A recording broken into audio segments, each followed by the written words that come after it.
There's something about the quiet moments in a day that hit differently when your world feels like it's unraveling. You know the ones I mean. Dishes are drying in the rack. The sun is setting through the same crooked window that lets in more cold than it should. And maybe, just maybe, you finally sit down for the first time all day and breathe. Not because everything is okay, but because you made it through another day. And that matters.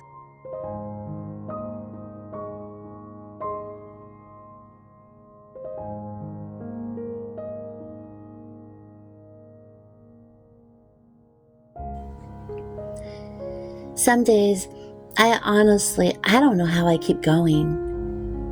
I wake up with a heaviness in my chest. This ache that's hard to explain unless you've lived with it. Depression has this way of whispering, "Why even try?" before I've had my first cup of coffee. PTSD, it knocks before breakfast, bringing flashbacks and reminders that I didn't even invite. And some mornings, I want to do nothing more than crawl right back under the covers and shut the world out. But I don't. Most days, I keep going anyway. Because even though life feels heavy and my thoughts are all jumbled, and I cry in secret more than anyone knows, I still want to find the light. I still want to fight for joy, for peace, for the kind of life that feels worth waking up for. And I know I'm not the only one. Maybe your house isn't perfect either. Mine sure isn't. My home is literally falling apart. The roof is starting to sag. Sometimes I hear new creaks in the night and I wonder, was that just the wind or was something caving in? The floor in my kitchen, it's sinking. Every time I walk across it, I hold my breath, praying that it doesn't give way. The wires behind the walls, they really scare me. Tim and I know that they need fixing, but the money's just not there right now. Honestly, there's days I'm scared that someone's going to show up, knock on my door and say, "Ma'am, this house isn't safe. We're shutting it down." Just the thought of that, it really bothers me. Because this little house, this worn out, patched together, imperfect home is mine. This is the place where I healed, where I bake my apple pies through pain, and where I found my voice after a lifetime of feeling like I really didn't have one. It's where Tim and I have built our life together, where I light candles in the evening and let the flicker bounce off the walls like it's dancing with the shadows, where I fluff pillows even if they're torn, where I cook dinner with pans that have seen better days, but the food still fills our bellies just the same. This home has held my tears, my triumphs. It heard my prayers whispered in the middle of the night. It has seen me at my worst and wrapped me in its arms anyway. Yeah, it's flawed, but it's still filled with warmth, still filled with grace, still filled with me. And that's something.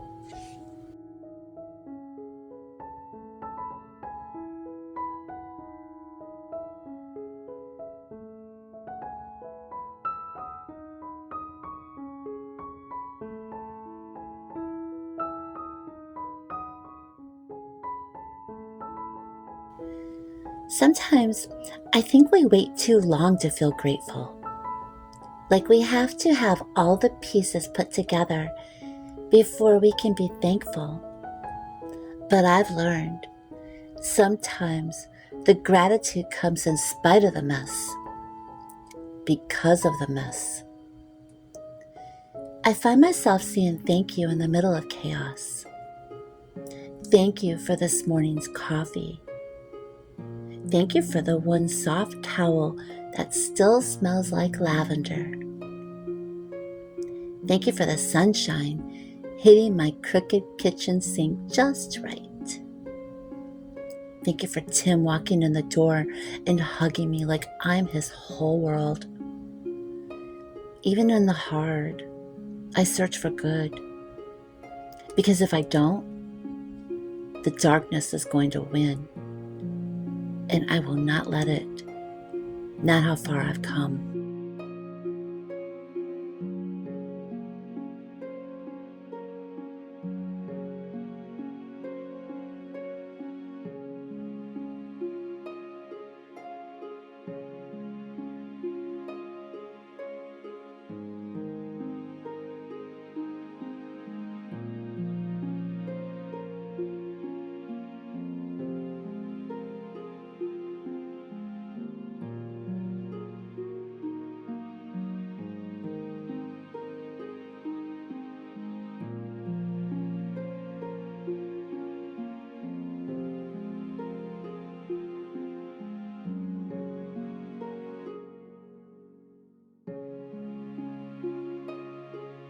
Sometimes the hardest part of the day is just getting out of bed. There's moments, just these mornings when I lay there for a really long time, watching the shadows move across the ceiling, trying to convince myself that it's worth it to start the day. Not because I don't want to live, but because living takes so much energy when your heart is heavy and your mind just won't stop racing. The depression tells me, stay in bed, just rest a little longer. The PTSD whispers, remember what happened last time you tried to be happy. The truth is, I do remember. I remember everything. I also remember the way it feels to light a candle and to sweep the floor, open the back door, and let that breeze carry in the smell of damp earth and pine trees. It's in those little moments, so ordinary they almost slip you by, that I feel something loosen inside me. Peace doesn't always come in big waves. Sometimes it comes in flickers. A warm dish towel in your hands. The sound of birds at the window just warming up their voices. A mug of tea cooling slowly while you just sit and breathe. On the days when the world feels just too loud, I quiet it by returning to these simple things. I wipe down the counters, not because I have to, but because that small act makes me feel like I have some control. I fluff the couch pillows. I fold a blanket just right. I bake muffins, and I let the scent of cinnamon fill the space between my ears and the sadness trying to creep in. That's how I fight back. Not with loud declarations, not with everything perfectly fixed, but with gentle, everyday rituals that remind me I'm still here. I'm still me. And I'm still trying. And that counts for something. Sometimes I'll just sit on the couch, wrapped up in my favorite blanket, staring around this little home of mine. The walls are scuffed. The ceiling has water spots. And if you look closely, you're going to see every single flaw. But somehow, I still see beauty. I see the recliners where Tim and I sit in, where we talk about our day and the plans that we have made for our future. I see the kitchen counter where I baked my apple pie and knead loaves of dough. I see the shelves I painted by hand, the chipped edges and all. I see a life being lived, not a perfect life, but one held together by love and faith. Maybe that's the thing about peace. Maybe it doesn't come after the problems are gone. Maybe it comes in the middle of them, when you choose to love your life anyway. When you say, I see the flaws, and I'm still grateful. I see the pain, and I'm still showing up. I see what I don't have, and I am still giving thanks for what I do. That's not denial. That's resilience. That's where strength grows. There are days when the fear sneaks in without knocking. I'll be standing at the sink, washing a dish, and I'll suddenly wonder, what if this is the month it all falls apart? What if the roof doesn't make it through another storm? What if they come and say, this place isn't livable anymore? It's like this little ache I carry in my chest, quiet, persistent, heavy. But then I'll turn around, I'll see the light coming through the lace curtains, catching the steam rising off my tea. I'll hear the soft hum of the fridge that's older than it should be. I'll feel the floor creak under my feet, and I'll think, but this is still home. Imperfect, flawed, but still sacred, still mine. I didn't always know how to see it that way. For a long time, I thought peace was something that lived in the absence of problems. I thought that you had to have it all together to be content. But I've learned something. Peace isn't the absence of pain. It's the presence of purpose. It's not about having a perfect home. It's about having a home that holds you, even when it's falling apart. Even when your thoughts are a tangled mess. Even when the world outside your door doesn't understand your battles. This little home of mine, with its sagging roof and noisy pipes, it holds me, and I hold it. I show it love with every freshly folded towel, every simmering pot on the stove, every quiet prayer whispered while sweeping the floor.